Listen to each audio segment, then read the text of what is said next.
Hello friends, welcome back to our YouTube channel Fauji family CISF blogs. तो स्वागत है आपका मेरे एक और न्यू वीडियो में। सभी को राम राम नमस्ते। कैसे हैं आप सभी? आई होप सभी अच्छे होंगे। मैं हूं आपकी होस्ट एंड दोस्त आशा फौजन। तो भाई आजकल जब मैं लाइव आती हूं सभी लोग SSC GD वाले ट्रेनिंग में जा रहे हैं। जिनको जाना है, जो मैरिड हैं, वो भी लोग बहुत सारे क्वेश्चन पूछते हैं। क्वेश्चन क्या होते हैं वो मैं बता देती हूँ आपको।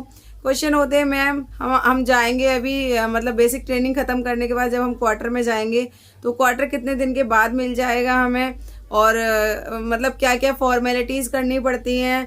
और फिर उसके बाद में सेकंड क्वेश्चन होता है, मैम एक जगह पर कितने दिन हमें यहाँ रहना पड़ता है, मतलब एक यूनिट में कितने साल के लिए हम स्टे करते हैं। ये भी क्वेश्चन बहुत आता है लोगों का। और थर्ड क्वेश्चन होता है कि हम बच्चों को किस स्कूल में पढ़ा सकते हैं। हाँ, तो ये सारे क्वेश्चंस रेज हो रहे हैं आजकल लोगों के माइंड में। तो मैंने सोचा इसी से रिलेटेड आपके लिए एक और वीडियो लेकर के आती हूँ।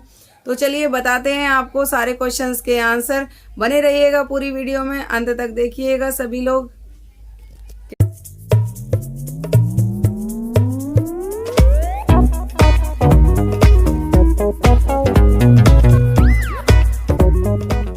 तो चलिए फ्रेंड्स, बात करते हैं हम लोग फर्स्ट पॉइंट पे कि जब बेसिक ट्रेनिंग खत्म करके आप लोग जाएंगे पहली यूनिट में पोस्टिंग, तो आपको क्वार्टर कितने दिन में मिल जाएगा। यही क्वेश्चन रेज हो रहा है। तो मैं इसका आंसर देती हूँ आपको। जब आप जाएंगे बेसिक ट्रेनिंग खत्म करके, जब आपका फर्स्ट यूनिट होगा तो आपको 1 से 2 महीने में हार्डली क्वार्टर अलॉट हो जाएगा। लेकिन क्वार्टर अलॉट होने के कुछ शर्तें होती हैं जो आप पे लागू होती हैं। तो वो शर्तें मैं आपको बता देती हूँ। क्वार्टर आपके लिए नहीं मिलेगा। आप सोचो कि हाँ भाई मैं तो जा रहा हूँ अभी ट्रेनिंग खत्म करके और मज़े से क्वार्टर में रहूँगा, है ना, तो अकेला रहूँगा, बैरिक में नहीं मैं रह पा रहा हूँ तो मुझे अकेले रहना है और क्वार्टर में रहूँगा, क्वार्टर ले लेता हूँ। लेकिन ऐसा नहीं होता है साहब। उसके लिए अलग से कुछ कंडीशंस होती हैं। क्वार्टर जो है, क्वार्टर का नाम ही फैमिली क्वार्टर है, तो क्वार्टर जो है वो फैमिली के लिए अलॉट किए जाते हैं। फैमिली कौन है? आपके मम्मी पापा हैं, ठीक है, या फिर आप मैरिड हैं तो आपकी वाइफ हैं और आपके बच्चे हैं। तो अगर आपके पेरेंट्स आपके साथ में रहते हैं, आप उन्हें अपने साथ रखना चाहते हैं, तब आप क्वार्टर अलॉट करवा सकते हैं। या आप मैरिड हैं, आप अपनी वाइफ के साथ रहना चाहते हैं क्वार्टर में, तो आपको क्वार्टर मिलेगा। लेकिन आपकी शादी नहीं हुई और आपके मम्मी पापा भी आपके साथ नहीं रहते हैं, तो इस सूरत में आपको क्वार्टर नहीं मिलेगा। बैचलर आप क्वार्टर में नहीं रह सकते। बैचलर रहना है तो फिर बैरक में रहना पड़ेगा, ठीक है। आई होप आपको फर्स्ट पॉइंट क्लियर हो गया होगा। चलते हैं हम लोग नेक्स्ट पॉइंट की तरफ कि हमारा पोस्टिंग एक जगह पर कितने साल तक रहता है। अभी जो न्यू लोग जो भर्ती हो रहे हैं उनका बहुत ज़्यादा क्वेश्चन आ रहा है कि कितने दिन एक साल पर हम लोग एक जगह पर हम लोग कितने साल तक पोस्टिंग रहते हैं। तो चलिए आंसर देते हैं इसी सवाल का। तो फ्रेंड्स, मैं आपको बता देना चाहती हूँ कि आपका जो पोस्टिंग है, जब आप जाएंगे, फर्स्ट यूनिट हो या सेकेंड यूनिट हो, कोई सी भी यूनिट हो, तो आप एक यूनिट में 3 से 4 साल रह सकते हैं। उससे ज़्यादा आप वहाँ पे नहीं रह सकते हैं। लेकिन अभी बीते दिनों आपको पता है कि कोरोना आ गया था। तो कोरोना के टाइम पे जब कुछ ऐसी स्थिति बन गई थी कि लोगों को इधर से उधर आवागमन में प्रॉब्लम हो रही थी, तो इसीलिए लोगों के पोस्टिंग रोक दिए गए थे, रद्द कर दिए गए थे। तो हम खुद भी बोकारो में 3 साल रहना था हमें, 3 या 4 साल रहते हैं एक जगह, लेकिन हम लोग खुद भी 6 साल एक ही जगह पर पोस्टिंग रह करके आए हैं। तो ऐसा कभी कभी होता है कि कुछ कंडीशंस ऐसी हो जाती हैं, बाई चांस अगर रुकना पड़ जाए। और सेकंड थिंग, अगर आपका बच्चा 10th क्लास में गया है, जैसे कि मार्च टू मार्च सेशन जो है वो चेंज होता है, आपको पता है मार्च में एग्ज़ाम होते हैं। उसके बाद बच्चा नेक्स्ट क्लास में जाता है और पोस्टिंग भी ज़्यादातर मार्च में ही निकलता है, फरवरी मार्च इसी टाइम में पोस्टिंग लगभग निकलता है। तो अगर आपका पोस्टिंग आया है, जैसे कि आपका पोस्टिंग फरवरी में आ गया और आपका बच्चा अभी 9th में और 10th में जाएगा प्रमोट होकर के, तो फिर आप अपना बोल करके रुकवा सकते हैं कि अभी तो मेरा बच्चा 10th में जा रहा है सर, और 10th यहीं से करने दीजिए। आपको एप्लीकेशन लिख कर देनी पड़ेगी कि अभी मेरा बेटा 10th में है या मेरी बेटी 10th में है, तो मेरा 1 साल पोस्टिंग यहाँ पर और रहने दिया जाए। या फिर अगर आपको कोई मेडिकल इशू है या आपकी फैमिली को कोई मेडिकल इशू है, आपका ट्रीटमेंट अगर इसी यूनिट में चल रहा है, तो मेडिकल टर्म्स पे भी कभी कभी पोस्टिंग रुक जाता है। लाइक दैट, आपकी वाइफ जो है वो प्रेग्नेंट है और आपका पोस्टिंग आ गया, तो आप कुछ टाइम के लिए, जब तक आपकी वाइफ की डिलीवरी नहीं हो जाती, वो स्टेबल नहीं हो जाती, तब तक के लिए आपका पोस्टिंग रुक जाएगा। तो कुछ ऐसे सर्कमस्टेंसेस होते हैं जब आपकी पोस्टिंग को होल्ड कर दिया जाता है। अदरवाइज आपका पोस्टिंग जो है वो होल्ड नहीं होगा। 3 से 4 साल में आपको दूसरी यूनिट में जाना ही है, ठीक है। तो आई होप आपको सेकंड पॉइंट भी क्लियर हो गया होगा। अब बात करते हैं हम थर्ड पॉइंट की। तो थर्ड क्वेश्चन जो है आप लोगों का वो ये है कि हम लोग CISF में हैं तो हम अपने बच्चों को कौन से स्कूल में पढ़ा सकते हैं, बिकॉज 3 से 4 साल में आपका पोस्टिंग चेंज होगा तो आपको कौन से स्कूल में बच्चों को डालना चाहिए। तो ये आपके ऊपर डिपेंड करेगा कि आपको किस स्कूल में बच्चे को डालना है, क्योंकि जहाँ पर आपका पोस्टिंग रहेगा वहाँ पे आपको स्कूल्स अवेलेबल होंगे, ठीक है। लेकिन जैसे DPS है या DAV है, मतलब कोई भी स्कूल है, लेकिन अगर आप जैसे अभी मथुरा में है हम, तो यहाँ पे DPS और KV है, ठीक है। सपोज दैट अगर मेरा बेटा DPS में पढ़ रहा है तो अगर वो दूसरी जगह हम लोग पोस्टिंग जाएंगे, अगर उस यूनिट में DPS नहीं हुआ तो ट्रांसफर तो नहीं होगा फिर, क्योंकि एक स्कूल से दूसरे स्कूल में ट्रांसफर तभी होता है जब स्कूल सेम होगा।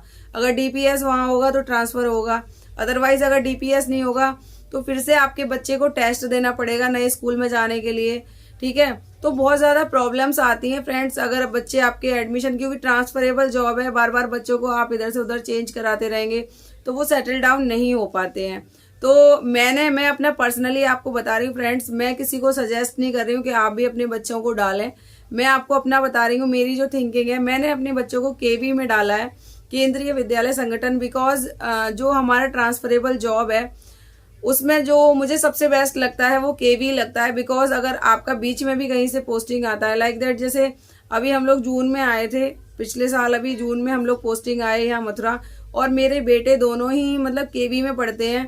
तो KV में क्या है, ट्रांसफर पॉलिसी जो होती है वो लागू होती है। जिस स्कूल में KV में आपका बच्चा पढ़ रहा है, तो सपोज दैट हम पतरातू से आए थे, पतरातू से यहाँ आए तो सेम क्लास में ही मेरे बेटे को एडमिशन मिला, और बुक्स वगैरह भी चेंज नहीं हुई, और यूनिफॉर्म वगैरह भी चेंज नहीं हुई, और जो सिलेबस था वो तो सेम ही रहा फ्रेंड्स, क्योंकि NCERT का सिलेबस चलता है KV स्कूल में। तो मेरे हिसाब से तो KV बेस्ट है CISF के लिए। बाकी अपनी चॉइस है भाई, जिसको जहाँ पढ़ाना है। मैं अपना नज़रिया आपको बता रही हूँ और मैंने अपने बच्चों को डाला है, ठीक है। और दूसरी बात मैं बात करती हूँ यहाँ पे ट्रांसपोर्टेशन की। तो जिस यूनिट में आप रहते हो, जैसे अभी यहाँ पे हम रह रहे थे, यहाँ पे तो टाउनशिप के अंदर ही है स्कूल KV और DPS, बट जहाँ हम लोग 2 यूनिट और काट करके आए हैं तो वहां पर और किसी स्कूल के लिए ट्रांसपोर्टेशन प्रोवाइड नहीं कराया जाता था, like that DAV, DPS, Chinmaya, Ayyappa, किसी भी स्कूल के लिए कोई ट्रांसपोर्टेशन नहीं था। लेकिन अगर आपका बच्चा KV में पढ़ रहा है तो हमारी टाउनशिप से बस जाती थी स्पेशली बच्चों को लेकर के, और CISF वाले भैया की ड्यूटी लगती थी बच्चों की देख रेख के लिए। बच्चों को गिन कर ले जाना है, बच्चों को गिन कर लाना है। तो सेफ्टी पर्पज से ही मुझे KV अच्छा लगा। KV हमारे बच्चों के लिए बेस्ट है। और जो KV स्कूल है, केंद्रीय विद्यालय संगठन, इसका तो मतलब जब संगठित ये हुआ था तो वो फोर्सेस के लिए ही ये स्कूल बनाया गया, जिनका ट्रांसफरेबल जॉब होता है उन्हीं के लिए ये स्कूल की स्थापना की गई थी। तो हमारे बच्चों के लिए तो बेस्ट स्कूल यही है।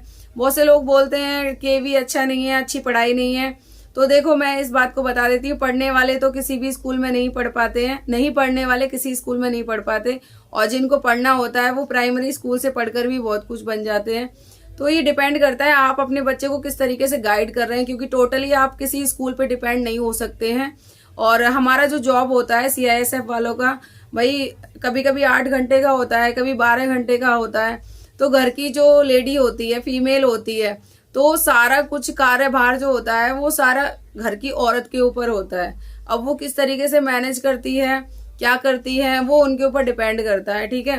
तो अपने बच्चों को गाइड करना भी खुद का ही काम होता है। टीचर्स हैं, देखते हैं, स्कूल में देखते हैं, आप ट्यूशन भेज दोगे वहां देखेंगे, बाकी सराउंडिंग्स क्या है आपके बच्चे की, डेली की जो रिपोर्ट है क्या है, आपका बच्चा क्या कर रहा है, वो आपको देखना पड़ेगा फ्रेंड्स।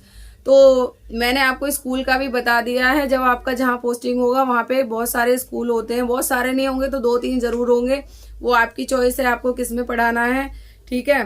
तो आई होप आपके तीनों डाउट क्लियर हो गए होंगे। अगर क्लियर हो गए आपके डाउट तो कमेंट जरूर करना। और आज का जो मेरा वीडियो है वो यहीं तक है फ्रेंड्स, मिलती हूँ नेक्स्ट वीडियो में। अगर कोई डाउट हो तो कमेंट करके जरूर पूछना। तब तक के लिए राम राम, नमस्ते, जय हिंद, जय Bharat, bye bye, take care.